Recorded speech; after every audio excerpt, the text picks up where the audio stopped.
इतना प्रार्थना समझ लीजिए कि शास्त्र विरुद्ध आचरण करने वाला बहुत पछताएगा, बहुत जलेगा, बहुत दलदल में फंस जाएगा। कभी शास्त्र की आज्ञा का उल्लंघन मत करो, कभी गुरुजन संत जनों की आज्ञा को हल्के में मत लो। अगर जिन्होंने हल्के में लिया वो फंस गए और परम पद से दूर हो गए।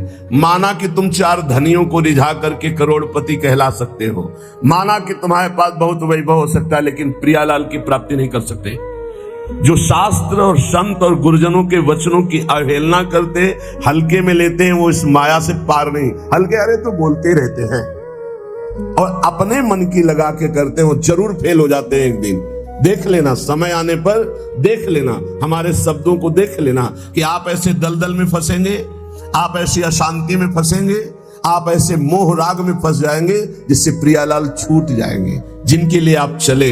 इसीलिए जानबूझकर सर्वस्व का त्याग किया जाता है प्रभु के लिए। अपने संपूर्ण ममत्व को, अपने संपूर्ण अहम को जब प्रभु के चरणों में समर्पित कर देते, तब दृढ़ भक्ति होती है। इसलिए भोगों में दृढ़ वैराग्य की भावना, ये नींव है परमार्थ की। और यही पहली सीढ़ी से लाखों फिसल जाते हैं, फिर बैलेंस बना के चलते हैं। किसी भी तरह जीना है बस। अब वो उद्देश्य नहीं रहा भगवत प्राप्ति, भगवत प्रेम, वो उत्साह नहीं रहा निरंतर भगवत भजन का।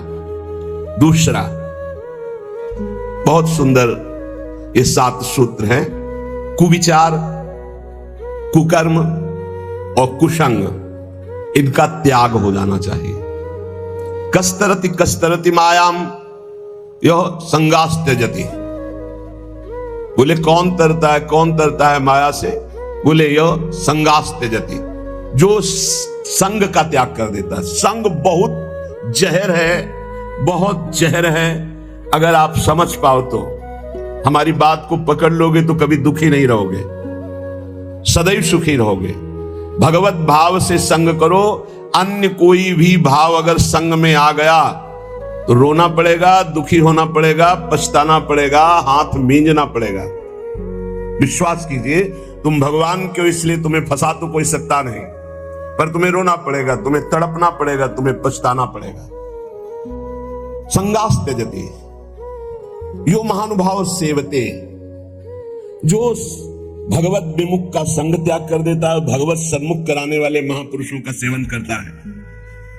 माया से मुक्त होने के लिए 2 बातें बहुत अनिवार्य हैं। यो महानुभाव सेवते, महापुरुषों का संग करता रहे, और ये संगास त्यजति, अन्य सब संगों का त्याग करता रहे। कुविचार, कुविचार कब हमारे अंदर आते हैं, अधिकार कब करते हैं? एक तो पूर्व कर्मों के अनुसार कुविचार होते हैं। जैसे बचपन से कुछ आदतें ऐसी गंदी होती हैं जिनको हमने कहीं सीखा नहीं, पढ़ा नहीं, दिखाया नहीं गया, सुनाया नहीं गया, पर वो अंदर से है और वो भजन के द्वारा मिटती है, नहीं तो पूरे जीवन और अन्य जन्मों में भी बनी रहती है, क्योंकि पूर्व गलत किए हुए कर्म का संस्कार जीव के अंदर रहता है। दूसरा, इस जन्म का कुविचार होता है। पूर्व जन्म का कुविचार जब तक हम उसका क्रियात्मक रूप नहीं लेंगे तब तक उसमें दम नहीं है। पूर्व जन्म के द्वारा कुविचार ये होता है कि पूर्व जन्म के किए हुए कर्म का कुविचार जो होता है, हम इस समय बिल्कुल सही ढंग से चल रहे हैं, लेकिन हमारे अंदर वो आकर्षण हो रहा है, वो खान पान का, वो भोग का, वो नाना प्रकार की दुर्विचारों का, क्योंकि वो संस्कार हैं, उन्हीं को भजन के द्वारा नष्ट करते हैं। दुर्वासना मम सदा परिकर्षयन्ति। और एक होता है इस जन्म का, ये बहुत खतरनाक होता है। पूर्व जन्म का तो मंद होता है, वो विचार आया और चला गया, अगर उसको पकड़कर क्रिया में उतार दिया तब तो वो संस्कार बहुत दृढ़ हो गया, अगर क्रिया नहीं उतारी तो वो आया कुविचार नष्ट हो जाएगा। अब जो इस जन्म का कुविचार, उससे बचने की बहुत जरूरत है। इस जन्म का कुविचार होता है गंदा दृश्य देखा, जैसे अजामिल ने कुविचार उदय हुआ और वैश्यागामी बन गया। गंदा दृश्य देखा, जैसे शौभरी ऋषि ने कुविचार उदय हुआ, 50 राजकुमारियों से ब्याह किया। सुनना, देखना और बोलना, इन 3 का विचार पर बहुत प्रभाव पड़ता है। हम गंदी दृश्य देख रहे हैं, गंदे संग करके गंदी बातें सुन रहे हैं, गंदी बातें बोल रहे हैं, तो हमारे विचार गंदे ही होंगे पक्का, क्योंकि जो हम देखते हैं, सुनते हैं, बोलते हैं, वही हमारा मनन होता है, वही हमारा विचार बनता है। इस जन्म में कुविचार को रोक दो। पूर्व जन्म के संस्कार रूप कुविचार जो आता है वो तटस्थ भूमिका रखी जाए, साक्षी भाव, वो अपने आप नष्ट हो जाएंगे क्योंकि भजन चल रहा है। लेकिन इस जन्म का कुविचार ना होने पावे। कोई दृश्य देखकर मोबाइल आदि से या प्राकृतिक दृश्यों को ऐसे जो हमारी भोग वासना को बढ़ाए, कोई ऐसी बात सुनकर या ऐसी चर्चा करके जो हमारे विचारों को मलिन कर दे, इस पर बहुत सावधान रहना चाहिए साधक को। तो दूसरा है कुविचार का त्याग और कुकर्म का त्याग। कर्म सुकर्म और कुकर्म होते हैं, जैसे मति वैसे ही कर्म होते हैं। जहां सुमति होती है वहां सुकर्म होते हैं, और जहां कुमति होती है वहां कुविचार और कुकर्म होते हैं। कुमति किसे कहते हैं? जो शास्त्र संत भगवत विमुख मति है वो कुमति है। और जहां कुमति तहां विपत्ति निदाना। जहां कुमति है वहां विपत्ति ही विपत्ति, पापाचरण का फल, दुख, विपत्ति, संकट, चिंता, शोक, भय। और जहां सुमति तहां संपत्ति नाना। जहां सुमति होती है वहां सत्कर्म बनते हैं, और जहां शुभ कर्म सत्कर्म बनते हैं वहां सुख, शांति, बहुत विश्राम स्थिति आनंदमय रहती है। तो कुकर्म ना होने पावे। शास्त्र विरुद्ध, गुरु आज्ञा के विरुद्ध, संत जनों की आज्ञा के विरुद्ध जो कर्म होते हैं उन्हें कुकर्म कहते हैं। बहुत तरह के होते हैं।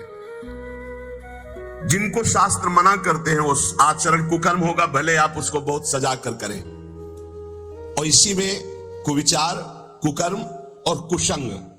कुसंग दो प्रकार का होता है, एक वृत्ति का होता है, एक व्यक्ति का होता है। व्यक्ति का कुसंग उतना हानिकारक नहीं हो सकता जितना वृत्ति का कुसंग होता है। व्यक्ति तो कुछ देर मिला, अपना रंग डाला, चला गया, लेकिन वृत्ति हमारी अच्छी है तो वो रंग चढ़ेगा नहीं। जो रहीम उत्तम प्रकृति का कर सकत कुसंग, चंदन विष व्यापत नहीं लपटे रहत भुजंग। लेकिन जो वृत्ति का कुसंग है, अंदर जो हमारे गलत बात चल रही, गलत कामना चल रही, भोग भोगने की इच्छा का विचार चल रहा है, वो बहुत खतरनाक है। उपासक को अंदर की वृत्ति और बाहर के व्यक्ति, कुसंग हो रहा है बाहर से, इसकी पहचान हम कैसे जाने कि कुसंग हो रहा है? जिस वस्तु, व्यक्ति, स्थान के संसर्ग में आने से प्रभु का विस्मरण हो जाए और इंद्रिया मन चलायमान होकर गलत आचरणों में उतर जाए, उसे कुसंग कहते हैं। जिस वस्तु, व्यक्ति, स्थान के संसर्ग में आने से भगवत स्मृति जागृत हो जाए, भगवान के लिए हमारा हृदय व्याकुल हो जाए, उसे सत्संग कहते हैं। कुमार्गगामी वृत्तियों का त्याग करके भगवत मार्ग में चलने का नवीन उत्साह जागृत हो जाए, उसे सत्संग कहते हैं। और भगवान से विमुख होकर के भोग वासनाओं में हमारी वृत्तियां उतर जाए, भगवान का विस्मरण हो जाए, उसे कुसंग कहते हैं। तो पहला है विषयों में दृढ़ वैराग्य की भावना, भोगों में दृढ़ वैराग्य। दूसरा है कुविचार, कुकर्म और कुसंग का त्याग संपूर्णतया। तीसरा, विषय चिंतन के लिए समय ही ना दिया जाए, निरंतर भगवत चिंतन किया जाए। ऐसे भजन का तार जोड़ दो कि खाली समय ही ना रहे कि कोई विषय चिंतन घुस जाए। ये वायरस है, वायरस पूरा डेटा उड़ा देगा तुम्हारे चिंतन का, तुम्हारी भक्ति का पूरा डेटा उड़ा देगा। ऐसा वायरस है कुचिंतन। बाहर से आरती कर रहे हैं, अंदर से विषय भोग की चिंता चल रही है। बाहर से फूल अर्पित कर रहे हैं, अंदर से विषय चिंतन चल रहा है। ये है, पूरा डेटा उड़ा दिया। बाहर से क्रिया भागवतिक हो रही, अंदर से चिंतन बिल्कुल बर्बाद। जिनका चिंतन भागवतिक चलता है, मुख प्रसन्न तन तेज विराजा, उनका मुख में प्रसन्नता होगी, उस शरीर में तेज होगा, क्योंकि भगवान नाम जपने से पाप नष्ट होते हैं और पाप नष्ट होते ही स्वाभाविक तेज प्रकाशित होने लगता है। विषय चिंतन का समय ही ना दिया जाए। हर समय नाम जप, लीला कथा, गायन, श्रवण, अपने पास इतने अभ्यास के साधन है, एक क्षण भी खाली नहीं। पक्का समझ लीजिए, जब मंत्र में मन न लगे, नाम जप शुरू कर दो, राधा वल्लभ श्री हरिवंश, राधा वल्लभ श्री हरिवंश। इसमें भी मन न लगे, राधा राधा राधा। अब इसमें भी मन नहीं लगा, तुरंत चतुरासी जी में आ जाओ। कोई पद गुनगुनाने लगो। हमको अभ्यास ऐसा करना है कि विषय चिंतन का समय ही नहीं देना। विषय चिंतन इतना प्रभावशाली है कि जहां वो चलने लगेगा तो भजन रोक देगा, और अगर भजन चलता रहा तो विषय चिंतन के लिए जगह नहीं है। विषय चिंतन हुआ, खतरा मोल ले लिया। कहा हनुमंत विपत्ति प्रभु सोई। कौन सी विपत्ति? हनुमान जी के मत में दुख विपत्ति क्या है? ये नहीं कि कोई अव्यवस्था हो गई, हमारी मानी हुई सुख संपत्ति खो गई तो ये विपत्ति है, नहीं। हनुमान जी के मत में नहीं। हनुमान जी के मत में विपत्ति क्या है? कह हनुमंत विपत्ति प्रभु सोई, जब तब सुमिरन भजन न होई। सबसे बड़ी विपत्ति वही है जब भगवान का सुमिरन न होकर विषय चिंतन हो रहा हो। सर्वनाश, तेरा सर्वनाश हो। सर्वनाश का मतलब होता है बुद्धि का नाश। बुद्धि नाश ही सर्वनाश है। जहां भगवत स्मृति गई, स्मृति भ्रंशात बुद्धिनाश हो, और बुद्धिनाशात प्रणश्यति, प्रणश्यति सर्वनाश हो गया। तेरा सर्वनाश हो जाएगा। सर्वनाश का मतलब तेरी बुद्धि भ्रष्ट हो जाएगी, तेरी बुद्धि सत्य निर्णय के योग्य नहीं रहेगी। यही सर्वनाश है। शास्त्रीय पद्धति में सर्वनाश का स्वरूप है बुद्धि का भगवान से विमुख होकर भ्रष्ट हो जाना। विषय चिंतन का स्थान ही मत दो, इतना भगवत चिंतन। इसलिए अव्यावृत भजनात् देवर्षि नारद जी कहते हैं निरंतर भजन चलता रहे। भजन के ये साधक कोई बिरला पकड़ पाता है। अंतर रहित निरंतर तैल धारावत भगवत चिंतन। श्वास श्वास में नाम, नाम में श्वास, दोनों एक हो जाए, एकम एक। श्वास ही नाम, नाम ही श्वासा, नाम श्वास को भेद मिटावे। एकम एक हो जाए, श्वास और नाम बिलग नहीं, नाम और श्वास बिलग नहीं। इकतार भगवत भजन चल रहा। तीसरा, विषय चिंतन का स्थान ही ना दिया जाए, इतना भगवत चिंतन का अभ्यास तारतम्य बना ले। कभी सत्संग सुन रहे, कभी भगवत चर्चा कर रहे, कभी नाम जप कर रहे, कभी नाम कीर्तन कर रहे, कभी लीला गुण गायन, कभी प्रभु के रूप माधुरी के चिंतन में डूबे, कभी प्रभु की महिमा का स्मरण करके रोमांचित हो रहे। ऐसे एकतार चिंतन चलाया जाता है। चौथा, अपने इष्ट देव के नाम में अपार रति। अपने शब्द है, इष्ट देव तत्व रूप में सर्वत्र विराजमान है, पर अपने वो हैं जिनको गुरुदेव ने दिया है। जो गुरुदेव नाम देते हैं उसी नाम में रति करनी चाहिए। ये बहुत सौभाग्यशाली साधक पकड़ पाएंगे। नहीं, मनमानी साधना करने की बहुत अहम में प्रेरणा होती है, लेकिन गुरुदेव प्रदत्त साधना में, गुरुदेव प्रदत्त नाम वाणी में ये बहुत जोर की बात है। अपने इष्ट देव के नाम में अपार रति। अपार रति जागृत स्वप्न सुसुप्ति स्फुरत में राधा पदाब्ज छटा। बस किशोरी जो के चरणारविंद की अद्भुत रति और नाम, अन्य सब प्रभु के नाम। लेकिन हमको जो कुछ मिला राधा राधा, किसी के प्रमाण देने की जरूरत है। तो श्री जी सुनवा रहे इसलिए बोल रहे, बिल्कुल सत्य माने। ये प्रभु करवा रहे इसलिए हो रहा है। मेरे प्रभु ही हैं, दूसरा कोई नहीं है। और उनको क्या समझाना, वो तो सर्वज्ञ सबके हृदय में बैठे हैं। आप जानो ना जानो, गुरु प्रसाद से इतना तो पता चली गया है कि इन सब मंदिरों में केवल भगवान ही बैठे, चाहे जड़ मंदिर हो चाहे चैतन्य मंदिर हो, एकमात्र प्रभु है। तो अब वो आज्ञा किए हुए हैं, इसलिए चर्चा हो रही। ये हमारा जीवन है, तुम बोलो ना बोलो, ये हमारा प्राणाधार है, हमारा सर्वस्व है। और जिन साधनाओं का तुम्हें परिचय नहीं, वो साधना करके हमको ये राधा नाम मिला है, और तुमको फिर ही सुनने को मिल रहा है। इसलिए तुम्हें विश्वास पता नहीं कितना है। हमारा तो जीवन है, प्राण है, ना नर्क स्वर्ग अपवर्ग की कोई त्रास या चाह है। ये बस नाम ना छूटे, जो गुरुदेव ने दिया ये नाम ना छूटे। दाता राधा नाम, हितजू महाराज ने, गुरुदेव ने राधा नाम दिया, जो सिंहासन पे बिरा। सर्वस्व सब कुछ, अब नहीं, अब नहीं। वेदान्न पे संन्यस्त, अब न लोक का भय, न वेद का भय, न शास्त्र का। अब तो एकमात्र केवल राधा राधा राधा। पकड़ लो पकड़ लो, नहीं हवा आई है, जा रही है। क्या दे सकते हो? आपके पास है क्या? आप में चैतन्य शक्ति मेरे प्रभु की है, आपका शरीर रचा मेरे प्रभु का है, आपके पास जो भोग सामग्री वो प्रभु की द्वारा दी हुई। तो हम तुमसे मांगे या प्रभु से? हमारे तो सिर्फ आप हो। दे सकते हो तो दुख दे दो, सुख आप मत देना। हाँ, बस इतनी जरूर बात है कि जो आपके द्वारा दी हुई निष्ठा है, जो आपके द्वारा दिया हुआ चिंतन है, इस पर बाधा ना पड़े। ये आप कृपा करते रहो और दुख दो और दो, जितना दे सकते हो और देते रहो, क्योंकि हर दुख में आपकी शरणागति पुष्ट होती है, हर दुख में आपका चिंतन विशाल होता है, हर दुख में आपका सानिध्य अनुभव होता है। इसलिए हमें प्रभु की दो शक्तियां हैं, एक भक्ति और एक माया। आ जा इधर तो आनंद सिंधु में हिलोरे ले, और इधर जा तो माया के समुद्र में डूब, जहां काम क्रोध लोभ मोह मद मत्सर है। बुद्धि का खेल नहीं। अगर श्रद्धा रखते हो, भाव रखते हो, तो विश्वास करके मान लो, और ये जन्म निहाल ना हो जाए तो वृंदावन की भूमि से कहता देख लेना, परम पावन वृंदावन का कण कण राधा नाम की प्रीता प्रदान करता। तुम क्या जानोगे राधा नाम को। इसीलिए जिनको ये श्रद्धा और विश्वास है, और जिन्होंने वर्ण किया है श्री राधा किशोरी के चरणारविंद को कि हमारे गुरु के चरणारविंद हैं, तो अपने आराध्य देव के नाम में अपार रति, बस राधा राधा राधा। वेद भगवान की श्वासों से प्रकट हुए, किसी की लिखा पढ़ी नहीं है। वही भगवान अपनी जिह्वा से राधा राधा रटते। तुम्हें देखना है तो वृंदावन की रज का सेवन करो, यमुना रस रानी का अवगाहन करो, यहाँ की लताओं का आलिंगन करो, यहाँ के रसिकों का संग करो। तुम देख लोगे श्री कृष्ण कैसे अशुभ प्रवाह करते हुए राधा राधा रटते हैं।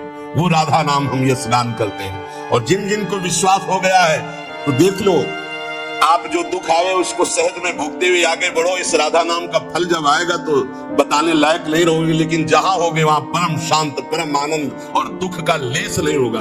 विश्वास कर लीजिए। पांचवा, अपने इष्ट के गुणगान में, अपने इष्ट की महिमा में, अपने इष्ट के पावन चरित्रों में दृढ़ आसक्ति हो जानी चाहिए। जहां हमें प्रिया प्रीतम की बात सुनने को मिले, जहां हमें इष्ट के सिद्धांत, इष्ट के सेवा पद्धति, वही हमारे कान लगने चाहिए। ऐसा सत्संगी इस रस का रसास्वादन नहीं कर सकता कि जहां मन आया वहां सुन रहे, जो मन आया सुन रहे। हमें जब दिल्ली जाना नहीं तो हमें किलोमीटर गिन के क्या करना है, हमें बिहारी जो जाना है, हमें राधा वल्लभ जो जाना है, हमें अपने मार्ग को देखना है। इष्ट मिले और मन मिले, मिले भजन रस रीति, तहां निसंको है मिलिए दासों की जय प्रीति। हमें जाना है दास दासो हम के मार्ग में, और सुने हम अहम ब्रह्मास्मि की पूरी चर्चा, तो हमारे किस काम में आएगी? वो मार्ग ही हमारा नहीं है। अपने मार्ग को पहले समझे। हमें जाना प्रिया प्रीतम के पास, और वो है इधर, और हम भागना इधर, खूब दौड़ना शुरू कर दे तो कभी जिंदगी में नहीं पहुंच पाएंगे। अपने मार्ग में चले, अपने आराध्य देव के गुण चरित्र लीला श्रवण करने का आसक्ति का भाव रखें। प्रियालाल की जहां जहां पिय की बात सुने खोजत तिर गए न, इधर इस रास्ते में चलने पे प्रियालाल का यश सुनने को मिलेगा। उसी रास्ते में भागता हुआ जा रहा है, प्रियालाल की चर्चा सुनने को मिलेगी। छठवां, सत्संग और स्वाध्याय। सत्संग उसी संत का, आप जिसकी आराधना करते हैं उसकी आराधना में परिपक्व स्थिति उसकी हो, सत्संग तभी लाभ देगा। जहां अर्थ की प्रधानता करके भगवत चर्चा की जाती है, मान प्रतिष्ठा की प्रधानता करके भगवत चर्चा की जाती है, उस भगवत चर्चा का प्रभाव नहीं पड़ता है, बिल्कुल नहीं पड़ता है। वो ऐसा प्रभाव पड़ सकता है कि आप भी सुन करके वही बात सुना दे, नहीं। जब वक्ता का उद्देश्य श्री कृष्ण और श्रोता का उद्देश्य श्री कृष्ण आराधना के लिए ही भले सकामता हो, पर श्री कृष्ण आराधना के लिए, परिवार श्री कृष्ण है, हमारा कर्तव्य श्री कृष्ण के लिए है। हे श्री कृष्ण, साईं इतना दीजिए जामे कुटुंब समाए, मैं भी भूखा ना रहूं और साधु न भूखा जाए। चलो ऐसी कामना करके तो वो श्रोता और वक्ता दोनों परम पद के अधिकारी होते हैं। भगवान की चर्चा अर्थ प्रधानता का भाव लेकर या मान प्रतिष्ठा का भाव लेकर फिर वो रंग नहीं लाएगी। सूत जी सुना रहे हैं 88,000 ऋषि सुन रहे। क्या सूत जी का भेंट क्या है? इतने बड़े बड़े महात्मा पुलकित हो रहे भगवत चर्चा सुन के। ये देख के सूत जी महाराज पुलकित हो गए। श्री सुखदेव जी भगवान की चर्चा कर रहे हैं, परीक्षित का परम कल्याण, और न जाने कितने ब्रह्म ऋषि बैठ करके सुन रहे हैं। गोकर्ण जी चर्चा कर रहे हैं धुंधकारी का परम कल्याण, न जाने कितने महाभागवत बैठकर भगवत चर्चा कर रहे हैं। सत्संग जो केवल प्रभु के लिए किया जाए उसे कहते हैं। सत्संग का उद्देश्य स्वांता सुखाय तुलसी रघुनाथ गाथा, भगवान के पावन जस, भगवान के सिद्धांतों का वर्णन केवल भगवत प्राप्ति के लिए। सत्संग, उसी में स्वाध्याय, उसी ग्रंथ का नित्य स्वाध्याय करे जो इष्ट की प्रीति बढ़ाता है। आज योग दिवस मनाया जाता है। योग, हर वृत्ति अपने इष्ट से जुड़ जाए उसे योग कहते हैं। परमात्मा में चित्तवृत्ति का पूर्ण रूप से समाहित हो जाना, स्थिर हो जाना, इसे योग कहते हैं। अगर शारीरिक क्रिया केवल योग की जाए तो शरीर स्वस्थ रहेगा, लेकिन मन अस्वस्थ रहेगा, क्योंकि मन विषयों का चिंतन करने वाला है और विषय दुख योनया है, तो विषयों का चिंतन करने वाला मन अशांत रहेगा। इसलिए विषय चिंतन त्याग करके बार बार मन को अपने इष्ट में लगाए, प्रभु में लगाए, तो सच्चा योग हो जाएगा। तेषाम सतत युक्तानाम भजताम प्रीति पूर्वकम ददामि बुद्धि योगम तम येन माम उपयांते। तो हम अपने अनुकूल जो इष्ट की भावना को बढ़ाता चला जाए, ये हमारे अनुकूल है। हमारे अनुकूलता किसको लेकर के है? श्री कृष्ण अनुकूल लेना, श्री प्रियानुकूल लेना, आराध्य देव के अनुकूल। तो हम ऐसे ही ग्रंथों को पढ़े, ऐसे ही सिद्धांतों को समझे, जिससे हमारे इष्ट की प्रियता बढ़े। सत्संग और स्वाध्याय बहुत संभल कर करें। सत्संग ऐसे संत का जिसके श्रवण मात्र से भोगों से वैराग्य और भगवत अनुराग बढ़े।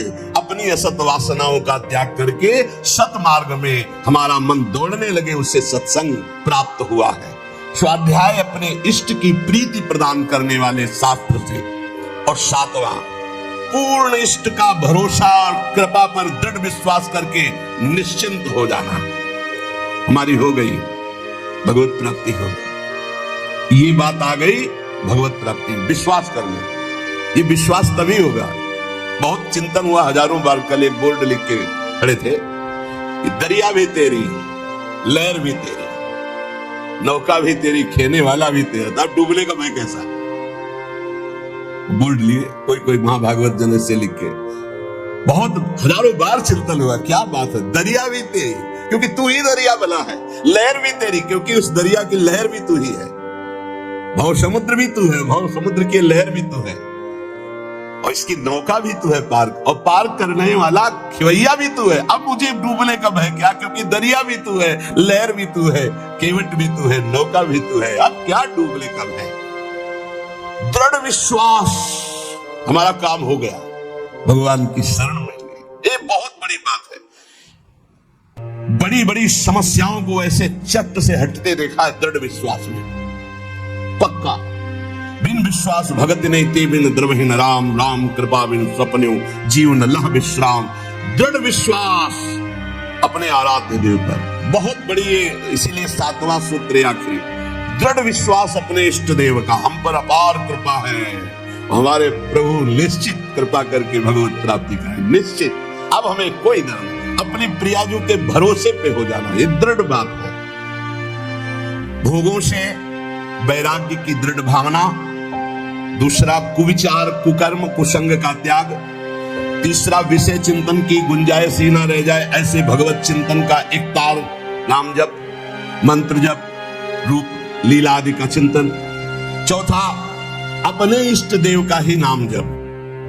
पांचवा, अपने इष्ट देव का ही गुणगान, लीला चरित्र आदि में निरंतर श्रवण कथन आदि। छठवां, सत्संग और स्वाध्याय इष्ट प्रीति बढ़ाने वाला। सातवां, भगवत कृपा में दृढ़ विश्वास, दृढ़ भरोसा अपने इष्ट का, इसी जन्म में निश्चित भगवत प्राप्ति हो जाएगी, ये इष्ट के भरोसे से। हमें चिंतन उसका नहीं करना पड़ता जो सबसे ज्यादा प्यारा होता है, उसका कभी चिंतन नहीं करना पड़ता, स्वाभाविक चिंतन होता है। जैसे शरीर, शरीर का कौन बैठकर ध्यान करता है, कौन नाम जप करता है, कौन चेष्टा करता है शरीर, और कब भूलता है? कभी नहीं भूलता। पूज्य श्री भाई जी हनुमान प्रसाद पोद्दार जी महाराज के वचन, जो सबसे बढ़कर प्रिय होता है उसकी स्मृति करनी नहीं पड़ती, स्वाभाविक होती। जैसे शरीर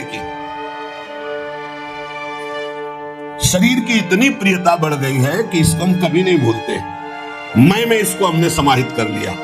मैं शरीर हूं, ये जपते नहीं है, स्मृति में हर समय बना रहता है। सब लोग बैठे देख लो, ज्ञान की बातें करने की बात अलग की कि मैं शरीर नहीं हूं, पांच भौतिक ढांचा है, लेकिन अंदर से देखो, अंदर से पूरा शरीर राग बैठा हुआ, मैं ही आरोपित हो गया शरीर में, अंतःकरण में मैं ही आरोपित हो गया।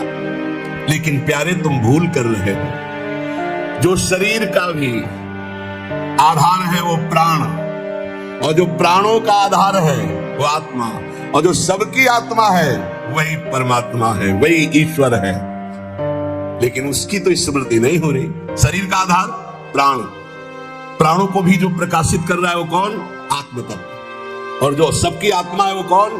बोले श्री कृष्ण, श्री हरि, प्रभु। तो क्या प्रभु की ऐसी स्मृति चलती जैसी शरीर की स्मृति?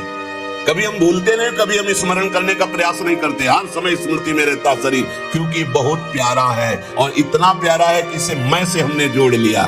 मैं स्त्री, मैं पुरुष, बस इसी में राग शरीर में। और जिससे हमारा स्मृति का तार जुड़ता है, उससे अलग होना बड़ा भयभीत कर देने वाला विषय होता है, बड़ा भयभीत। भूल करके भी कभी किसी से अपनापन न करें, बहुत बहुत खतरनाक अपनापन होता है। अपनापन का नाटक करते करते अपनापन हो जाता है। झूठा खेले साचा होए, झूठ से भी किसी से ये न कहे कि हम तुम्हें बहुत प्यार करते हैं, झूठ से भी न कह ले, सच्ची हो जाएगा। और अगर किसी शरीर से प्यार हो गया तो बिछुड़ेगा पक्का, क्योंकि बिछुड़ने वाला फिर तुम्हारी दशा क्या होगी, फिर तुम्हारा हालत क्या होगा। आकाश की तरफ भरत जी देखते हैं तो उनको चंद्रमा में भी अपना हिरण दिखाई देता, भूमि में देखते हैं तो उन खुर जो बने होते हैं हिरण, उनकी रज ले लेकर छाती से लगाते हैं तो उनको शांति मिलती। ये मेरे मृग शावक के चरण चिन्ह है। इतना प्यार, इतना अपनापन। तो इस शरीर से जो अपनापन हो गया वही तुम्हें भय दिखा रहा है मृत्यु का। अभी कल ही परसों एक प्रश्नकर्ता ने प्रश्न किया था, सब है सब, लेकिन एक भय है कि मरना है, अब उससे कैसे बचे? इससे कैसे? इससे गार्ड से नहीं बच सकते हो, अंगरक्षक रखने से नहीं बच सकते, नहीं बच सकते। अगर मृत्यु का संयोग अंगरक्षक से है तो तुम्हारा अंगरक्षक ही तुम्हें सूट कर देगा। अगर मृत्यु का संयोग है अंगरक्षक से तो जो तुम्हारा हर समय बॉडीगार्ड है ना, वही तुम्हें भूल देगा। मृत्यु उसी के हाथ से मरवा देगी तुम्हें। और इतना प्रिय शरीर है कि मृत्यु की बात सुनते ही एक बार जैसे बिजली का करंट नहीं लगता, ऐसे मरना, अरे होश खराब हो जाते। देखो थोड़ी देर सोच के कि आज मरना है, कैसा लगेगा? बोले मरने से सब जगह मेरो मन आनंद, ओठ सूख जाएंगे, ओठ सूख जाएंगे कि तुम 5 दिन में मरने वाले हो, तुम्हारे ऐसा रोग है, ओठ सूख जाएंगे। हाँ, उसी के लिए सूखेंगे जो पहले से मरा हुआ है।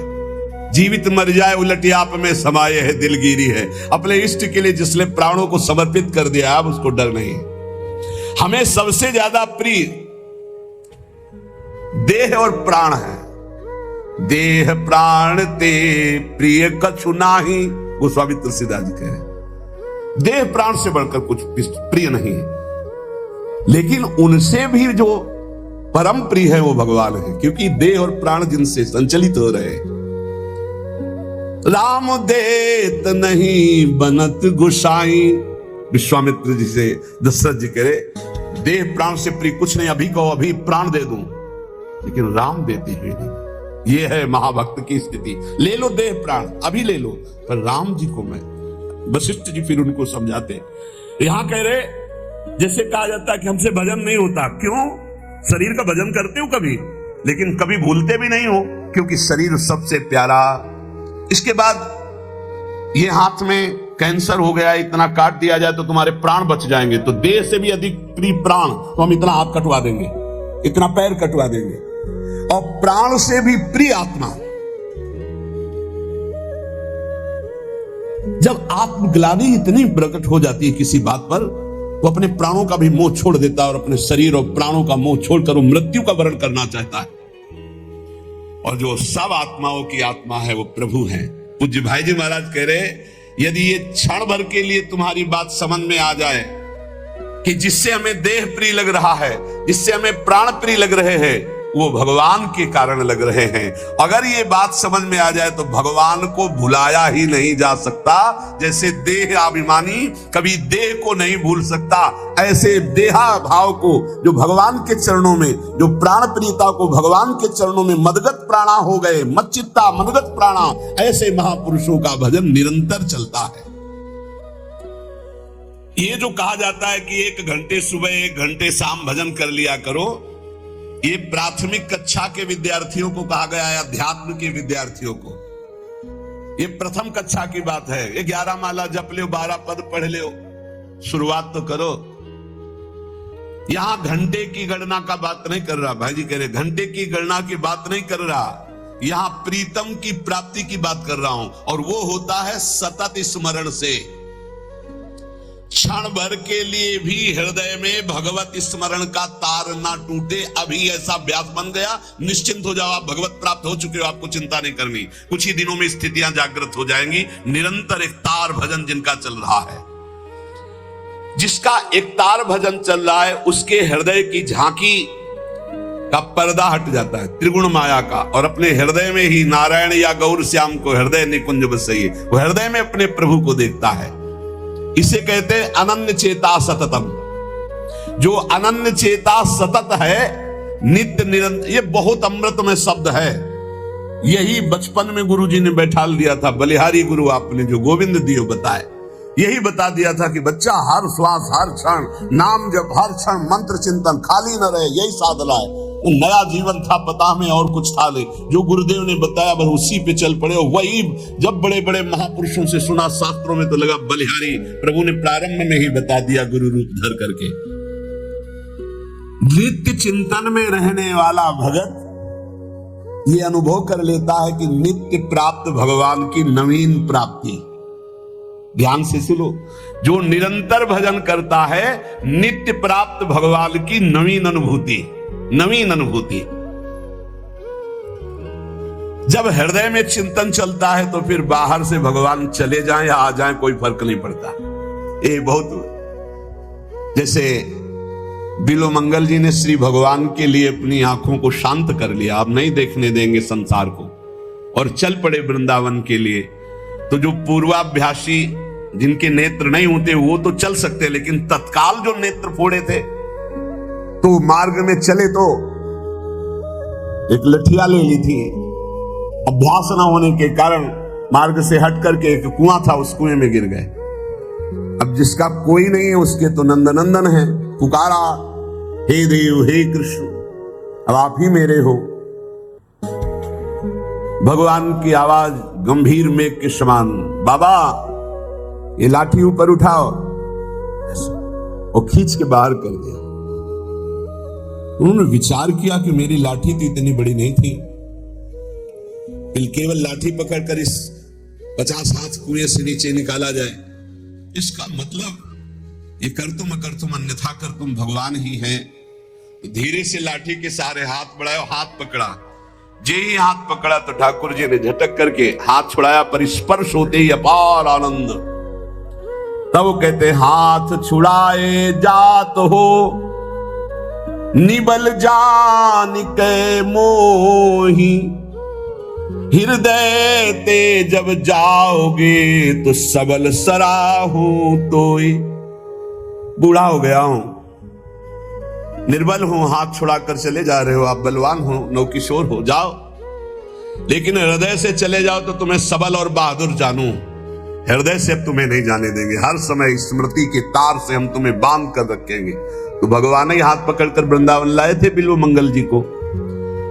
भगवान की स्मृति भगवत प्राप्ति का वर्तमान में स्वरूप है। हर समय भगवत स्मरण चल रहा, आप भगवान में हैं।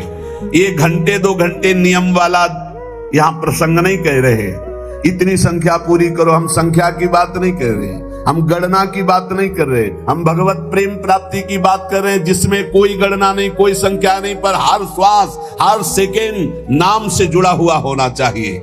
ये खास बात है।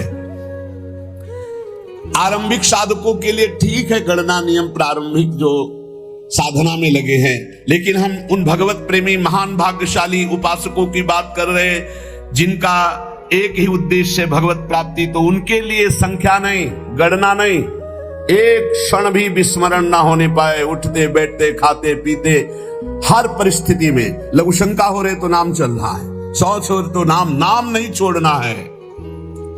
हिसाब किताब तो हरि संभाले, अधाधुंध दरबार हमारा चलेगा। कितने हुए तुम देख लेना, तुम गिनो बैठ के, हम तो अधाधुंध शुरू, राधा राधा राधा राधा राधा। गणना तुम करो, फल फूल तुम ही हो, तुम्हें क्या फल चाहिए, तुम ही हमारे फल फूल हो। ये मस्ती भगवत प्राप्ति, क्या चिंता क्या परवाह। क्षण भर के लिए यदि प्रीतम की स्मृति ना हटे तो हिसाब किताब की बात प्रीतम संभाले हम। नाम जापक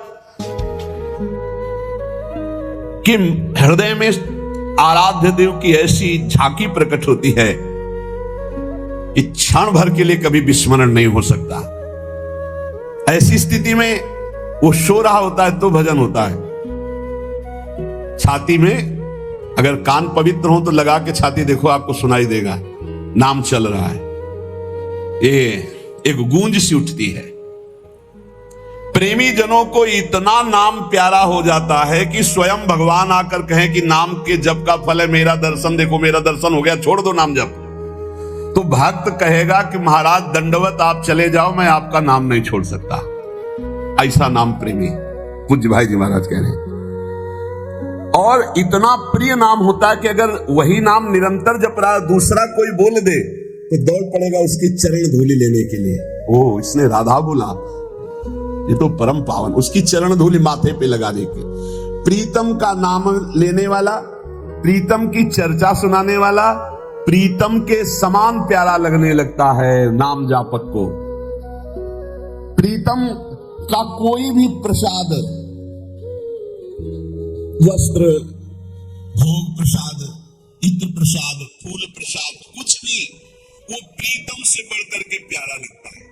ऐसा लगे तब जानना कि हमारे हृदय में भक्ति का रंग। प्रसाद खड़े हो गए, प्रसाद की परिक्रमा चार के दंडवत की। ओहो आज तो राधा वल्लभ लाल जी बरस पड़े, प्रसाद माला, ओहो अहो भाग्य, इत्र जरूर ऐसे मुख से, ओहो अहो भाग्य, आज तो श्री जी की अपार कृपा हो गई, इत्र प्रसाद मिला, आज तो श्री जी का चरणामृत मिला, आज तो श्री जी का उच्छिष्टामृत मिला। अपने इष्ट की कोई भी सैया, चरण चिन्ह, पादुका, वस्त्र, कुछ भी देख करके हृदय में जब आनंद उत्पन्न होने लगे, रोमांच होने लगे, तो समझना चाहिए हमारे हृदय में इष्ट प्रेम का रंग चढ़ रहा है। जब तक श्यामा श्याम हमारे परम प्रेमास्पद नहीं है, तभी तक ये बात कहनी पड़ती कि बहुत कठिन पड़ रहा है भजन करना। और जिस दिन श्यामा श्याम हमारे परम प्रेमास्पद होंगे, अपने आप जैसे प्राण धड़कते ना, ऐसे भजन होता, भजन करना नहीं पड़ता फिर। अब उसको हम लौकिक भाषा में ऐसा समझा दें, जैसे बड़े मकानों में या होटलों में कुछ लिखा चलता रहता है ना बार बार, बस ऐसे चलता रहता है हृदय में, बार बार ऐसे चल रहा है। वो उसकी आंतरिक दृष्टि उसी में लगी हुई, बस न वो ठेलना, न कोई चेष्टा, न कोई माला, न कुछ, बस समझ ही नहीं सकते तुम, बहुत चल रहा है। वो अंतर्मुख होकर उसे देख रहा है, हर समय चल रहा है, बार बार नाम, बार बार मंत्र। जब तक हमारे परम प्रेमास्पद श्यामा श्याम नहीं है, तभी तक उनका स्मरण चिंतन ये बड़ा बोझा सा लग रहा है। और जिस शुभ घड़ी में हमारे हृदय में बात आ जाती कि मेरे प्राण प्रीतम श्यामा श्याम,